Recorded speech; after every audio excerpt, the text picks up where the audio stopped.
itong willingness natin, na sinasabi natin, sinusuko natin yung ating buhay sa Panginoon ay maging tunay, ganap sa ating mga puso. Na makita ng Panginoon na tayo ay sumusunod sa Kanya.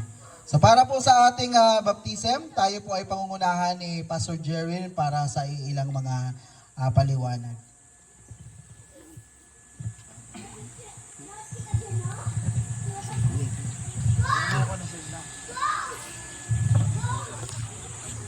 Again, muli, tayo po ay mga kapatid na nagkatipon dito ay nagagalak dahil ang ating pong mga kapatid na sila Kuya Raven, si Kuya Kevin, si Ate Annabel, Ate Mina, si Ate Summer at saka si Ate Zaira ay susunod sa pagpapabautismo. Dito. Dito daw po. Dito kayo dito sa Para unahan. makita kayo na kayo yun. Si Zaira yung siya. Okay lang, patitiis lang yan. Baka mauna na tayo. Mauna. Ayan. So, tayo po ay pinapaalalahanan ng ating Panginoong Jesucristo na ang pagpapabautismo ito po ay isa sa mga command na ibinigay niya po sa bawat isa. No? At ang iglesia, ang church, ay inatasan na magbautismo ng mga taong mananampalataya sa ating Panginoong Jesucristo. Sabi sa Matthew chapter 28 verse 19. Ang sabi po dito ay kaya't habang kayo mahayo, gawin ninyong alagad ko ang mga tao sa lahat ng bansa. Bautismuhan niyo sila sa pangalan ng Ama at ng Anak at ng Espiritu Santo. Turuan ninyo silang sumunod sa lahat ng iniutos ko sa inyo. Tandaan ninyo, ako'y laging kasama ninyo hanggang sa katapusan ng panahon. Again, ito po ay command, utos ng Panginoon na dapat po nating gawin. Again, meron tayong dalawang sacraments na ginagawa sa ating local church. Una ay yung ating Lord's Table na ginagawa po natin isang beses sa isang buwan, every first Sunday. At yung ikalawa naman ay ito pong bautismo. No? At yung pagpapabautismo or yung bautismo ay isang beses lang po yan nangyayari. No? Ginagawa sa isang tao. Hindi po ito paulit-ulit na kapag nakakilala ka ulit sa Panginoon ay magpapabautismo ka. Hindi po, ito po ay isahan lamang na pagsunod sa atin pong Panginoon. At ang isa sa sinisimbolo ng ating bautismo ay pakikiisa sa kamatayan, pagkalibing at muling pagkabuhay ng ating Panginoong Jesucristo. Sabi sa Romans chapter 6 verse 3 to 4.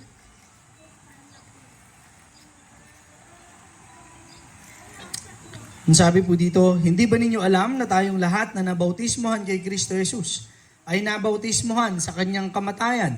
Sa makatuwid, tayo'y namatay na at inilibing, nakasama niya sa pamamagitan ng bautismo, upang kung paanong binuhay muli si Kristo sa pamamagitan ng dakilang kapangyarihan ng Ama, tayo rin ay magkaroon ng panibagong buhay. So again, ito po ay pagpapakita ng ginawa ng ating Panginoong Jesucristo sa krus ng Kalbaryo, sa kanyang pagkalibing at sa kanyang muling pagkabuhay.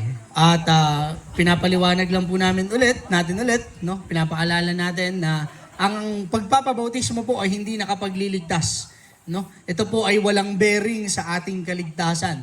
Kung tayo po ay magpabautismo, wala itong kasiguraduhan na tayo po ay ligtas, kundi yung tanging pangalan lamang ni Jesus ang siyang makapagliligtas sa atin. No, si Jesucristo na ating kinilala bilang ating pong Panginoon at tagapagligtas. At bago po tayo mag-umpisa sa ating pagpapabautismo ay magkakaroon muna tayo ng isang awitin.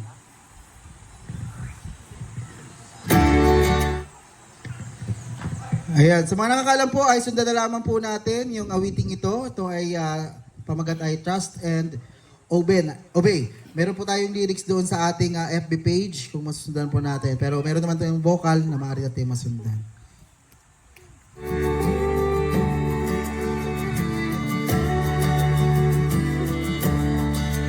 When we walk with the Lord in the light of His word, Sing together. what a glory He sheds on our way. While we do His good will, He abides.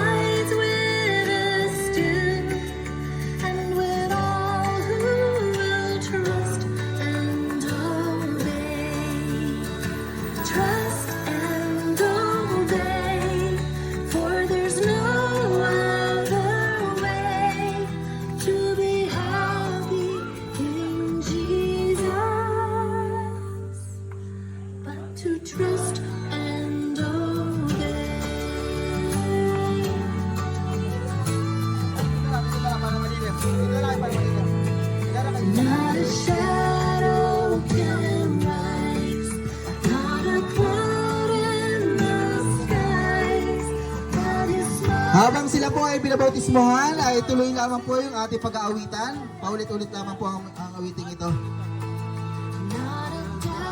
And then sa kanila po ang pag-ahon, pagkalubog at pag-ahon ay purihin natin ang Panginoon, palakpakan natin ang Panginoon sa kanya pong kabutihan.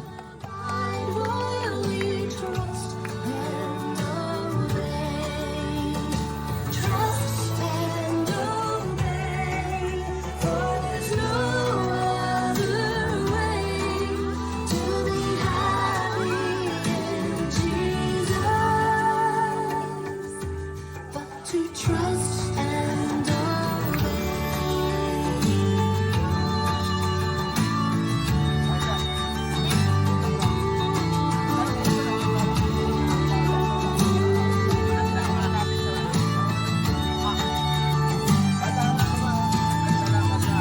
Trust in Jesus and obey.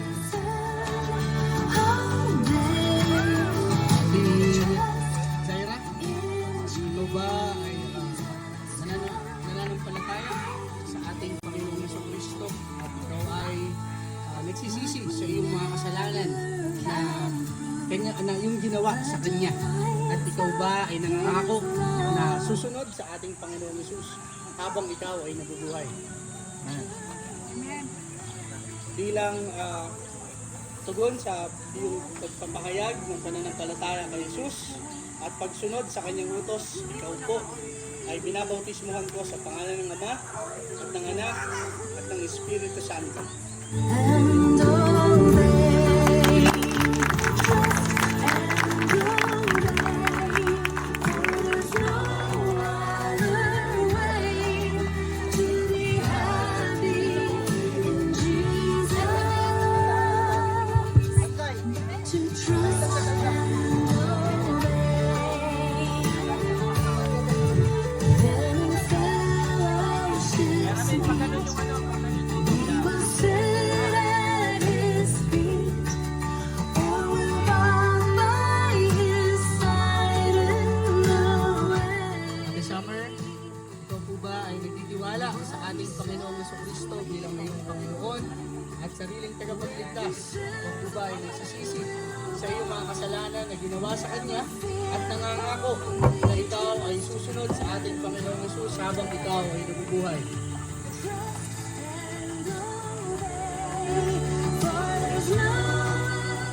Bilang iyong pagsunod sa ating Panginoong Jesucristo sa kanyang mga utos at pananampalataya sa Kanya, ikaw ay binabautismuhan ko sa pangalan ng Ama at ng Anak at ng Espiritu Santo.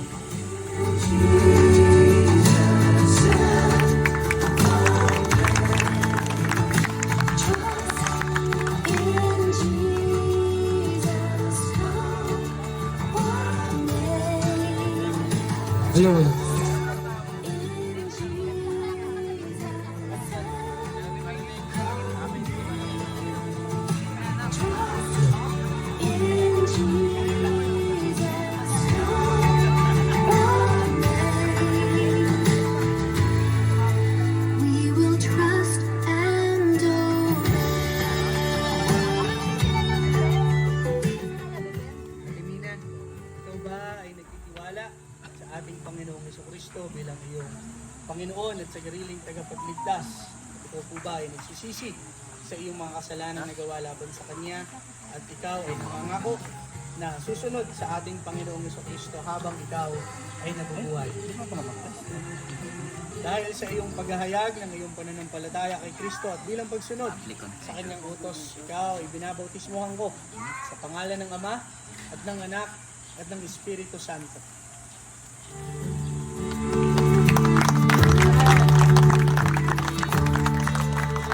We walk with the Lord in the light of His word.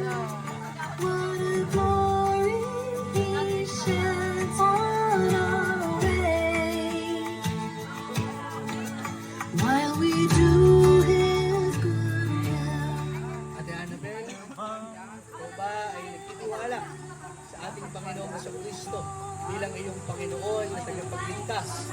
At ikaw po ba ay nagsisisi sa iyong mga kasalanang nagawa laban sa Kanya at nangangako na susunod sa ating Panginoong Hesus habang ikaw ay nabubuhay. Bilang paghahayag ng iyong pananampalataya kay Kristo at pagsunod sa kanyang utos, ikaw ay binabautismohan ko sa pangalan ng Ama at ng Anak at ng Espiritu Santo. Not a shadow can rise, not a cloud in the skies, but His smile quickly drives it away. Not a doubt nor a fear, not a sign or a tear. Kuya Kevin, ba ay nagtitiwala sa ating Panginoong Jesucristo bilang iyong Panginoon at tagapagligtas? Ikaw ay nagsisisi sa iyong mga kasalanan na gawa laban sa Kanya. Nangangako na susunod sa ating Panginoong Jesus habang ikaw ay nabubuhay. Bilang iyong paghahayag ng iyong pananampalataya kay Jesus at pagsunod sa kanyang utos, ikaw ay binabautismohan ko sa pangalan ng Ama at ng Anak at ng Espiritu Santo.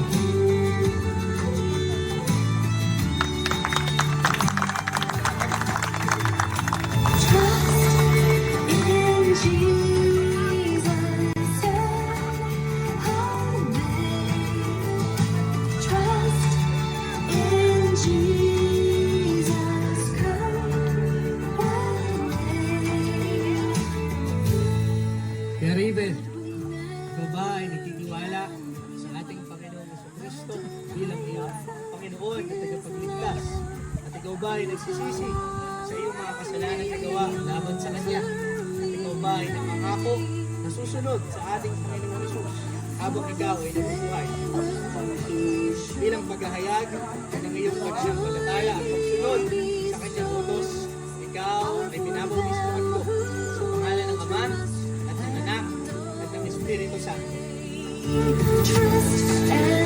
Amen.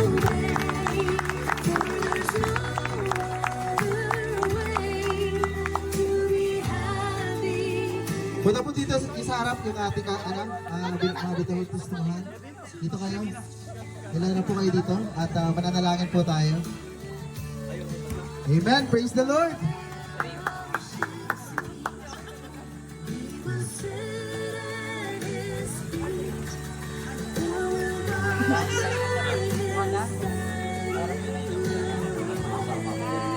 Amen. Sige, picture mo na. Pas, sama ka doon, pas. Sa kabila ka, pas. Sige, picture.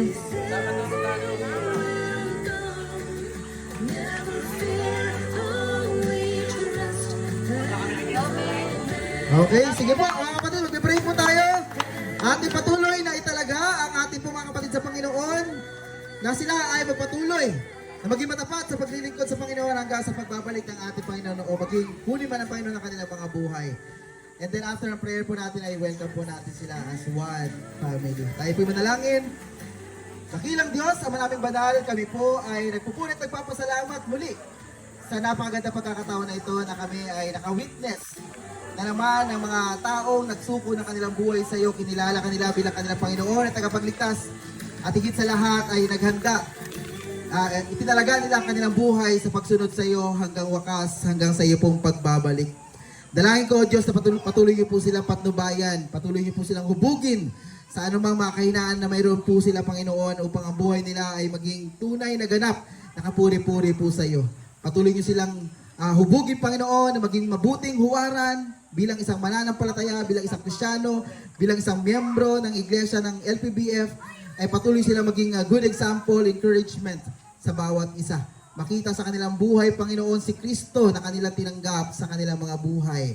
At hindi lamang, Panginoon, sila patuloy dumalo sa iyong iglesia, sila rin, Panginoon, ay gamitin mo bilang instrumento sa pagbabahagi ng mabuting balita sa iba't ibang mga lugar at iba't ibang mga tao. Pagpalain mo, Panginoon, ang mga kabataang ito at nawa, naging encouragement ito sa bawat isa sa amin na naka-witness sa araw na ito. Sa iyo lamang, O Diyos, ang kapurihan sa matamis sa pangalan ni Jesus namin tagapagligtas. Amen and amen. Mga kapatid, i-welcome po natin yung ating mga new believers.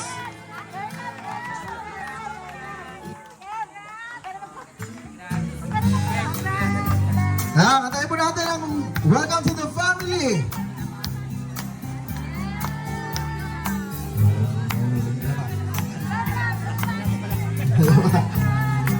Amen. Welcome to the family. We're glad that you have come to share your life with us as we grow in love and may we always welcome mga kapatid sa gawain ng Panginoon. Welcome sa pagtitiis sa gawain ng Panginoon para sa kapagyarihan ng Panginoon. Welcome po kayo. Ayan. Ayan, pwede na po tayo ngayon dumako sa ating pong mga ginagawa. Maaari na po natin papatuloy. Maraming salamat. God bless you more.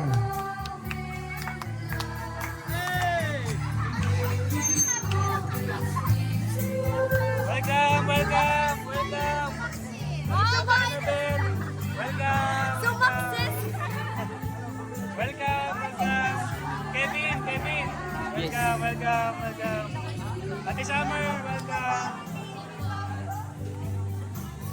Ate Mina, welcome. Hi kayo. Welcome, welcome. Uy, love. Kaway kayo, kaway, kaway, kaway, kaway. Kay Raven. Mababasa, mababasa, nababasa yung ano mo. Okay, mahal to, mahal. Hi, Raven, welcome. Hi ka, hi ka. Saba, saba.